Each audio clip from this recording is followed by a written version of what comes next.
ವೀಕ್ಷಕರೇ ನಮಸ್ಕಾರ. Big boss season 13 ಶುರು ಆಗೋಕೆ ಇನ್ನೇನು ಕೆಲವು ದಿನಗಣತೆ ಶುರು ಆಗಿದೆ ಅಂತಾನು ಹೇಳ್ಬೋದು. ಯಾಕಪ್ಪ ಅಂದ್ರೆ ಈಗ ಎಲ್ಲಾ ಕಡೆ ಬಿಗ್ ಬಾಸ್ ಸೀಸನ್ 13 ಹವಾ ಅಂತಾನು ಹೇಳ್ಬೋದು, ಮತ್ತೆ ಸುದ್ದಿ ಅಂತಾನು ಹೇಳ್ಬೋದು. ಯಾಕಪ್ಪ ಅಂದ್ರೆ ಈ ಸಾರಿ ಬಿಗ್ ಬಾಸ್ ಸೀಸನ್ 13ಕ್ಕೆ ಯಾವೆಲ್ಲ ಸ್ಪರ್ಧಿಗಳು ಬರ್ತಾರೆ ಅನ್ನೋದು ತುಂಬಾ ಜನ ಬಿಗ್ ಬಾಸ್ ಪ್ರೇಕ್ಷಕರ ಕುತೂಹಲ ಅಂತಾನು ಹೇಳ್ಬೋದು. ಇದೀಗ ಈ ಒಂದು ವಿಡಿಯೋದಲ್ಲಿ ಈ ಸಾರಿ ಕಾಮನ್ ಮ್ಯಾನ್ಗೂ ಕೂಡ ಅವಕಾಶ ಇದೆ ಅಂತ ಹೇಳ್ತಾ ಇದ್ದಾರೆ. ಅಷ್ಟೇ ಅಲ್ಲದೆ ಈಗಾಗಲೇ ಆಡಿಷನ್ ಕೂಡ ನಡೀತಾ ಇದೆ ಅಂತಾನು ಹೇಳ್ಬೋದು. ಸೊ ಇನ್ನೇನು ಕೆಲವೇ ದಿನಗಳಲ್ಲಿ ಆಡಿಷನ್ ರಿಸಲ್ಟ್ ಕೂಡ ಬರುವಂತ ಚಾನ್ಸಸ್ ಇದೆ ಅಂತ ಹೇಳ್ಬೋದು. ಇದೀಗ ಆಡಿಷನ್ ರಿಸಲ್ಟ್ ಅಂದ್ರೆ ಕಾಮನ್ ಮ್ಯಾನ್ ನ ಬಿಟ್ಬಿಟ್ಟು ಉಳಿದಿರುವಂತ ಸ್ಪರ್ಧಿಗಳನ್ನ ನಾವು ನೋಡ್ತಾ ಹೋಗೋದಾದ್ರೆ, ಸೊ ಈ ಒಂದು ವಿಡಿಯೋದಲ್ಲಿ ಕಂಪ್ಲೀಟ್ ಮಾಹಿತಿಯನ್ನು ತಿಳಿಸ್ಕೊಡ್ತೀನಿ. ಯಾವೆಲ್ಲ ಸ್ಪರ್ಧಿಗಳು ಬರುವಂತ ಚಾನ್ಸಸ್ ಇದೆ ಮತ್ತೆ ಯಾರು ಬರ್ಬೋದು ಅದನ್ನ ಮಾತ್ರ ತಿಳಿಸ್ಕೊಡ್ತಾ ಇದ್ದೀನಿ. ಸೊ ಈ ಒಂದು ಮಾಹಿತಿ ಒಂದು ಸೋಷಿಯಲ್ ಮೀಡಿಯಾ ಮತ್ತೆ ಫ್ಯಾನ್ ಬೇಸ್ ಮೇಲೆ ಡಿಪೆಂಡ್ ಆಗಿ ನಾನು ಹೇಳ್ತಾ ಇರೋದು. 100% ಇವರೇ ಬರ್ತಾರೆ ಅಂತ ಹೇಳಕ್ಕಾಗಲ್ಲ. ಯಾಕಪ್ಪ ಅಂದ್ರೆ ಕೊನೆ ಕ್ಷಮದಲ್ಲಿ ಚೇಂಜಸ್ ಆಗುವಂತ ಚಾನ್ಸಸ್ ಇರುತ್ತೆ. ಸೊ ಹಾಗಾಗಿ ಈ ಒಂದಿಷ್ಟು ಸ್ಪರ್ಧಿಗಳಲ್ಲಿ ಬರುವಂತ ಚಾನ್ಸಸ್ ಇದೆ ಅಂತಾನು ಹೇಳ್ಬೋದು. ಬನ್ನಿ ಹಾಗಿದ್ರೆ ಈಗ ಒಬ್ಬೊಬ್ಬರೇ ಆಗಿ ನೋಡ್ತಾ ಹೋಗೋಣ. ಹೌದು ವೀಕ್ಷಕರೇ, ಈ ಸಾರಿ ಬಿಗ್ ಬಾಸ್ ಸೀಸನ್ 13 ಈ ಒಂದು ಸೀಸನ್ ಮಾತ್ರ ತುಂಬಾ ಯೂನಿಕ್ ಆಗಿ ಮತ್ತೆ ಹೊಸ ಒಂದು ಕಾನ್ಸೆಪ್ಟ್ ಅಲ್ಲಿ ಬರುವಂತ ಚಾನ್ಸಸ್ ಇದೆ ಅಂತಾನು ಹೇಳ್ಬೋದು. ಈಗ ಬಂದಿರುವಂತ ಪ್ರೋಮೋ ಆಗಿರ್ಬೋದು, ಲೋಗೋ ಆಗಿರ್ಬೋದು, ಈ ಒಂದಿಷ್ಟು 2 ಕ್ಲೂಗಳನ್ನ ನೋಡಿದ ಮೇಲೆ ಈ ಸಾರಿ ಬಿಗ್ ಬಾಸ್ ಸೀಸನ್ 13 ತುಂಬಾ ಯೂನಿಕ್ ಆಗಿ ಹೊಸ ಕಾನ್ಸೆಪ್ಟ್ ಅಲ್ಲಿ ಬರುವಂತ ಚಾನ್ಸಸ್ ತುಂಬಾ ಹೈ ಇದೆ. ಈಗ ಈ ಒಂದು ಸೀಸನ್ ನಲ್ಲಿ ಕೆಲವು ಸ್ಪರ್ಧಿಗಳ ಹೆಸರು ಮಾತ್ರ ತುಂಬಾ ವೈರಲ್ ಆಗ್ತಾ ಇದೆ ಅಂತಾನು ಹೇಳ್ಬೋದು. ಮೊದಲನೇದಾಗಿ ನಿಶಾ ಯೋಗೇಶ್ವರ್ ಅವರ ಹೆಸರು ಕೂಡ ಕೇಳಿ ಬರ್ತಾ ಇದೆ.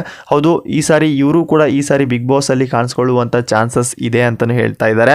ಸೊ ಈಗ ನಿಖಿತಾ ಸ್ವಾಮಿ ಅವರು ಕೂಡ, ಇವರ ಹೆಸರು ಕೂಡ ತುಂಬಾ ವೈರಲ್ ಆಗ್ತಾ ಇದೆ. ಸೊ ಇವರಿಬ್ಬರಲ್ಲಿ ಯಾರಾದರೂ ಒಬ್ಬರು ಈ ಸಾರಿ ಬಿಗ್ ಬಾಸ್ಗೆ ಬರುವಂತ ಚಾನ್ಸಸ್ ಇದೆ ಅಂತಾನು ಹೇಳ್ತಾ ಇದ್ದಾರೆ. ನಿಖಿತಾ ಸ್ವಾಮಿ ಅವರು ಸಿನಿಮಾದಲ್ಲಿ ನಟಿಸ್ತಾ ಇದ್ರು ಕೂಡ.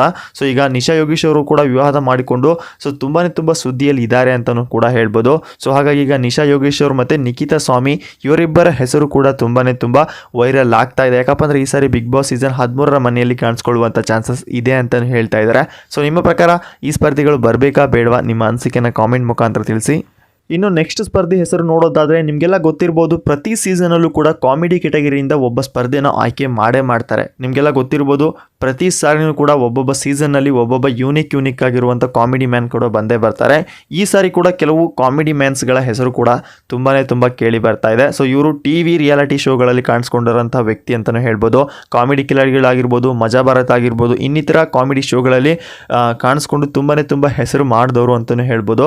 ಇವರ ಹೆಸರು ತುಂಬಾ ದಿನಗಳಿಂದ ತುಂಬಾ ವೈರಲ್ ಆಗ್ತಾ ಇತ್ತು. ಯಾಕಪ್ಪ ಅಂದ್ರೆ ಇವರು ಕಳೆದ ಸೀಸನ್ ಅಲ್ಲಿ ಬರುವಂತ ಚಾನ್ಸಸ್ ಇದೆ, ಮತ್ತೆ ಈ ಸೀಸನ್ ಅಲ್ಲಿ ಬರುವಂತ ಚಾನ್ಸಸ್ ಇದೆ ಅಂತಾನು ಹೇಳ್ತಾ ಇದ್ದಾರೆ. ಸೊ ಅವರು ಬೇರೆ ಯಾರು ಅಲ್ಲ, ಹುಲಿ ಕಾರ್ತಿಕ್ ಮತ್ತೆ ರಘು. ಸೊ ಇವರ ಹೆಸರು ಕೂಡ ತುಂಬಾನೇ ವೈರಲ್ ಆಗ್ತಾ ಇದೆ. ಇವರಿಬ್ಬರಲ್ಲಿ ಯಾರಾದರೂ ಒಬ್ರು ಬರುವಂತ ಚಾನ್ಸಸ್ ಇದೆ. ಸೊ ಇವರಿಬ್ಬರನ್ನ ತಪ್ಪಿದ್ರೆ ಸಿರುಂಡೆ ರಘು ಮತ್ತೆ ಮಾನ್ಸ ಇಲ್ಲ ಜಗ್ಗಪ್ಪ, ಈ ಒಂದಿಷ್ಟು ಸ್ಪರ್ಧಿಗಳು ಕಾಮಿಡಿ ಕೆಟಗರಿಯಿಂದ ಸೊ ಇವರಿಷ್ಟರಲ್ಲಿ ಯಾರಾದರೂ ಒಬ್ರು ಬರುವಂತ ಚಾನ್ಸಸ್ ಇದೆ ಅಂತಾನು ಹೇಳ್ತಾ ಇದ್ದಾರೆ. ಯಾಕಪ್ಪ ಅಂದ್ರೆ ಇಲ್ಲಿ ಹುಲಿ ಕಾರ್ತಿಕ್ ಮತ್ತೆ ರಘು ಅವರಿಗೆ ಕಳೆದ ಸೀಸನ್ ಅಲ್ಲಿ ರಿಕ್ವೆಸ್ಟ್ ಹೋಗಿತ್ತು ಅನ್ನೋ ಒಂದು ಸುದ್ದಿ ಕೂಡ ವೈರಲ್ ಆಗಿತ್ತು. ಸೊ ಹಾಗಾಗಿ ಈ ಒಂದು ಸೀಸನ್ ಅಲ್ಲೂ ಕೂಡ ಇವರ ಹೆಸರು ಕೂಡ ಕೇಳಿ ಬರ್ತಾ ಇದೆ. ಸೊ ಈ ಒಂದಿಷ್ಟು ಸ್ಪರ್ಧಿಗಳ ಹೆಸರು ತುಂಬಾ ಸೋಷಿಯಲ್ ಮೀಡಿಯಾದಲ್ಲಿ ಚರ್ಚೆ ಕೂಡ ನಡೀತಾ ಇದೆ ಅಂತ ಹೇಳ್ಬೋದು. ಬಟ್ ಇಷ್ಟು ಸ್ಪರ್ಧಿಗಳಲ್ಲಿ ಯಾರಾದರೂ ಒಬ್ರು ಬರುವಂತ ಚಾನ್ಸಸ್ ಇದೆ.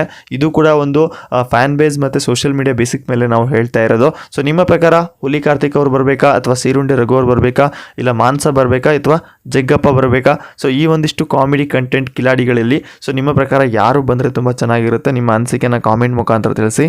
ಇನ್ನು ನೆಕ್ಸ್ಟ್ ಸ್ಪರ್ಧಿಗಳ ಹೆಸರು ನೋಡೋದಾದ್ರೆ ನಿಮಗೆಲ್ಲ ಗೊತ್ತಿರ್ಬೋದು, ಪ್ರತಿ ಸೀಸನ್ನಲ್ಲೂ ಕೂಡ YouTube category social media basic ಮೇಲೆ ಒಬ್ಬ ಸ್ಪರ್ಧಿಗಳನ್ನ ಆಯ್ಕೆ ಮಾಡ್ತಾರೆ. ಕಳೆದ ಸಾರಿ ನಮ್ಮ ರಕ್ಷಿತಾ ಶೆಟ್ಟಿ ಅವ್ರನ್ನ ಆಯ್ಕೆ ಮಾಡಿದ್ರು. ಅದೇ ರೀತಿ ಈ ಒಂದು ಸೀಸನ್ನಲ್ಲಿ ಬರುವಂಥ ಚಾನ್ಸಸ್ ಇದ್ದೇ ಇರುತ್ತೆ. ಸೊ ಹಾಗಾಗಿ ಈ 3 ಜನ ಸ್ಪರ್ಧಿಗಳ ಹೆಸರು ಕೂಡ ತುಂಬಾನೇ ಕೇಳಿ ಬರ್ತಾ ಇದೆ. ಸೊ ಮೊದಲನೇದಾಗಿ ವರ್ಷಾ ಕಾವೇರಿ ಅವರು, ಎರಡನೇದಾಗಿ ಮತ್ತೆ ನಮ್ಮ ವರುಣ್ ಆರಾಧ್ಯ ಅವರು, ಮೂರನೇದಾಗಿ ಸ್ಯಾಮ್ ಸಮೀರ್ ಮತ್ತೆ ಡಾಕ್ಟರ್ ಬ್ರೋ. ಈ 4 ಜನ ಸ್ಪರ್ಧಿಗಳ ಹೆಸರು ಕೂಡ ತುಂಬಾ ವೈರಲ್ ಆಗ್ತಾ ಇದೆ. ಸೊ ಈ 4 ಜನರಲ್ಲಿ ಮಾತ್ರ ಡಿಯರ್ ಬ್ರೋ ಅವರ ಹೆಸರು ಕೂಡ ಕಳೆದ ಒಂದು 2-3 ಸೀಸನ್ ನಿಂದ ತುಂಬಾ ವೈರಲ್ ಆಗ್ತಾ ಇದೆ. ಸೊ ಇವರು ಕೂಡ ಬಿಗ್ ಬಾಸ್ಗೆ ಬಂದ್ರೆ ತುಂಬಾ ಚೆನ್ನಾಗಿರುತ್ತೆ ಅಂತ ಹೇಳ್ತಾ ಇದ್ದಾರೆ. ಬಟ್ ಕಳೆದ ಸೀಸನ್ ಅಲ್ಲಿ ಸೊ ನಮ್ಮ ಡಿಯರ್ ಬ್ರೋ ಅವರು ಸೊ ನಾನು ಬಿಗ್ ಬಾಸ್ಗೆ ಹೋಗಲ್ಲ ಅಂತ ಹೇಳಿದ್ರು. ಬಟ್ ಆದ್ರೆ ಈ ಒಂದು ಸೀಸನ್ ಅಲ್ಲಿ ಮತ್ತೆ ಇವರ ಒಂದು ಹೆಸರು ಕೂಡ ಕೇಳಿ ಬರ್ತಾ ಇದೆ. ನೋಡ್ಬೇಕು ಈ 4 ಜನ ಸ್ಪರ್ಧಿಗಳಲ್ಲಿ ಯಾರು ಈ ಸಾರಿ ಬಿಗ್ ಬಾಸ್ ಸೀಸನ್ 13ರ ಮನೆಯಲ್ಲಿ ಕಾಣಿಸ್ಕೋಬಹುದು. ನಿಮ್ಮ ಅನಿಸಿಕೆನ ಕಾಮೆಂಟ್ ಮುಖಾಂತರ ತಿಳಿಸಿ. ಬಟ್ ಈ 4 ಜನರಲ್ಲಿ ಯಾರೋ ಒಬ್ರು ಬರುವಂತ ಚಾನ್ಸಸ್ ತುಂಬಾ ಹೈಕ್ ಇದೆ ಅಂತಾನು ಹೇಳ್ಬೋದು. ನೋಡಿದ್ರಲ್ಲ ವೀಕ್ಷಕರೇ, ಈ ಒಂದಿಷ್ಟು ಸ್ಪರ್ಧಿಗಳ ಹೆಸರು ಕೂಡ ತುಂಬ ಸೋಷಿಯಲ್ ಮೀಡಿಯಾದಲ್ಲಾಗಿರ್ಬೋದು ಇನ್ನಿತರ ಚರ್ಚೆಗಳಲ್ಲಿ ತುಂಬ ವೈರಲ್ ಆಗ್ತಾ ಇದೆ ಅಂತಲೂ ಹೇಳ್ಬೋದು. ಸೊ ನಿಮ್ಮ ಪ್ರಕಾರ ಈ ಸಾರಿ ಬಿಗ್ ಬಾಸ್ ಸೀಸನ್ 13ರ ಮನೆಯಲ್ಲಿ ಈ ಒಂದಿಷ್ಟು ಸ್ಪರ್ಧಿಗಳಲ್ಲಿ ಯಾವ ಸ್ಪರ್ಧಿಗಳು ಬಂದರೆ ತುಂಬ ಚೆನ್ನಾಗಿರುತ್ತೆ ಮತ್ತು ಯಾವ ಸ್ಪರ್ಧಿಗಳು ಬರಬೇಕು, ನಿಮ್ಮ ಫೇವ್ರೇಟ್ ಸ್ಪರ್ಧಿ ಯಾರು ಆಗ್ತಾರೆ, ನಿಮ್ಮ ಅನಿಸಿಕೆನ ಕಾಮೆಂಟ್ ಮುಖಾಂತರ ತಿಳಿಸಿ. ನಿಮಗೆಲ್ಲ ಗೊತ್ತಿರ್ಬೋದು ಬಿಗ್ ಬಾಸ್ ಸೀಸನ್ 13 ಈ ಸಾರಿ ಒಂದು ಹೊಸ ಕಾನ್ಸೆಪ್ಟಲ್ಲಿ ಬರ್ತಾ ಇದೆ. ಸೊ ಹಾಗಾಗಿ ಈ ಸಾರಿ ಕಾಮನ್ ಪೀಪಲ್ಗಳಿಗೆ ಒಂದು ಅವಕಾಶ ಕೊಡಬೇಕಂತ ಹೇಳಿ ಬಿಗ್ ಬಾಸ್ ಒಂದು ಹೊಸ ಆಡಿಷನ್ ಕೂಡ ಶುರು ಮಾಡಿದೆ ಅಂತಲೂ ಹೇಳ್ಬೋದು. ಇದರ ಬಗ್ಗೆ ನಿಮ್ಮ ಅನಿಸಿಕೆನ ಕಾಮೆಂಟ್ ಮುಖಾಂತರ ತಿಳಿಸ್ಬೋದು. ವೀಕ್ಷಕರೇ, ಮತ್ತೆ ಸಿಗೋಣ ಮತ್ತೊಂದು ಹೊಸ ಅಪ್ಡೇಟಲ್ಲಿ. ಧನ್ಯವಾದ.